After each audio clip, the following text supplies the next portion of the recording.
আজকে মে মাসের 25 তারিখ। আমার টোটোটাকে একটু আপনাদের সামনে তুলে ধরবো। টোটোর মধ্যে কী কী কনফিগারেশন আছে। খালি ব্যাটারিতেই টোটোটা চলে না, ব্যাটারিতে চলে। ব্যাটারিতে চালাবার পরে যেই চার্জ শেষ হয়ে যাওয়ার পরে আমি যতদূর খুশি যেতে পারবো এই টোটো নিয়ে। হ্যাঁ, 300 কিলোমিটার হোক, 400 কিলোমিটার হোক, আমার কোনো টোটো ঠেলতে হবে না বা কিচ্ছু করতে হবে না। তার জন্য দেখুন, এই টোটোর মধ্যে এই ইঞ্জিনটা বসানো আছে। এই যে ইঞ্জিনটা আমার এই টোটোতে এই যে আমার টোটো, এই টোটোর মধ্যে এই ইঞ্জিনটা বসানো আছে। এই ইঞ্জিনের জন্য আমি যতদূর খুশি যেতে পারবো। চার্জ শেষ হয়ে গেল 2-3 বার। এই যে আমি খালি এই টোটোর ইঞ্জিনটা বসাবার সময় টোটোর নিচে বডিটাকে আমি ফাঁকা রাখা উচিত ছিল, কিন্তু ফাঁকা রাখিনি।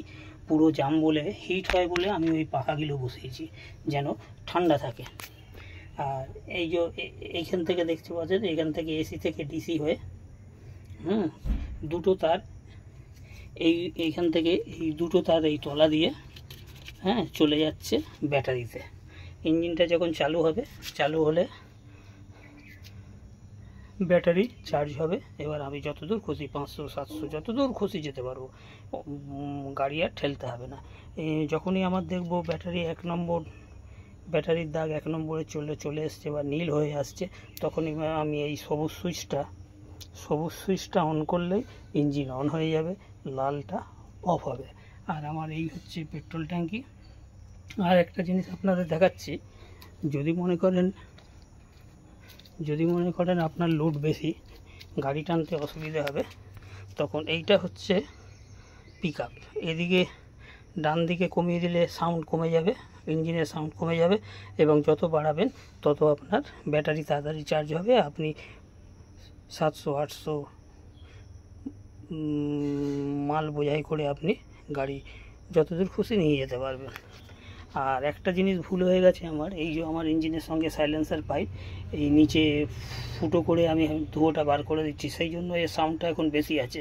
আমি পরবর্তীকালে এই দুটো নাট আর নিচের দুটো নাট খুলে এখান থেকে বাইক বা স্কুটির সাইলেন্সার পাইপ লাগিয়ে দেবো। এইটা পুরো গ্যাপ করে নিচ দিয়ে বার করে দেবো, তাহলে আমার সাউন্ডটা খুব স্মুথ আর মিহি সুন্দর সাউন্ড হবে। এখন আমি আপাতত এইভাবে একটা পাইপ দিয়ে সাইলেন্সার পাইপটা বার করে রেখেছি। এই দেখুন,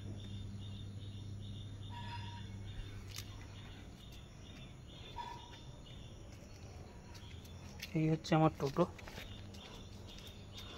এই টোটো নিয়ে আমি 2বার বকখালি গেছি, 2বার ঝড়খালি গেছি, এবং কালকে আবার আমি এই টোটো নিয়ে বকখালি যাব লিফলেট বিলি করতে। সেই জন্য এখন আপনাদের আর গাড়ি ঠেলতে হবে না বা ব্যাটারি নিয়ে চিন্তা করতে হবে। ব্যাটারি যতই পুরনো হোক না কেন, আপনি দিব্যি ইঞ্জিন চালিয়ে যতদূর খুশি চলে যেতে পারবেন। এখন আপাতত ইঞ্জিন থেকে ব্যাটারিটা অনলি ফর চার্জ হবে। আপনার ব্যাটারি একটা দুটো 3টে সেলও বসে গেলে তাও আপনি ইঞ্জিন চালিয়ে ব্যাটারি চার্জ হতে আপনি যতদূর খুশি যেতে পারবেন। ব্যাটারি পাল্টাবার আর নতুন ব্যাটারি কেনার কোনো দুশ্চিন্তা থাকবে না, যতক্ষণ না আপনার ব্যাটারি পুরো ভেঙে না যাচ্ছে। আপনি ড্রাইসেল ব্যাটারি লাগাবেন, লিথিয়াম ব্যাটারি লাগাবেন। লিথিয়াম ব্যাটারি 1.5 লাখ টাকা, 1,25,000 টাকা, 90,000 টাকা দাম। তার কোনো ওয়ারেন্টি নেই, বলবে 3 বছরের ওয়ারেন্টি। দেখবো 1 বছর হয়তো আপনাকে বললো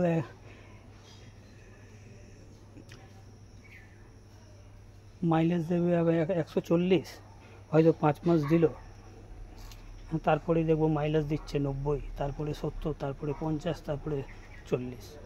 সেই আপনি ভুক্তভোগী হবেন ড্রাইসেল ব্যাটারি আর লিথিয়াম ব্যাটারিতে। একই আপনাকে হয়রানি হতে হবে। সেই জন্য লিথিয়াম ব্যাটারি না লাগিয়ে আপনি এই ইঞ্জিনটা লাগালে 25,000 টাকা ইঞ্জিনের দাম, আর ফিটিং করতে হার্ডলি 6,000 টাকা ফিটিং করতে নেবে। আপনার গাড়ি নিশ্চিন্তে আপনি গাড়ি যতদূর খুশি চালাতে পারবেন। এই সিটটা আমি এক্সট্রা করে বাড়িয়েছিলাম ইঞ্জিনটা সেটিং করাবার জন্য।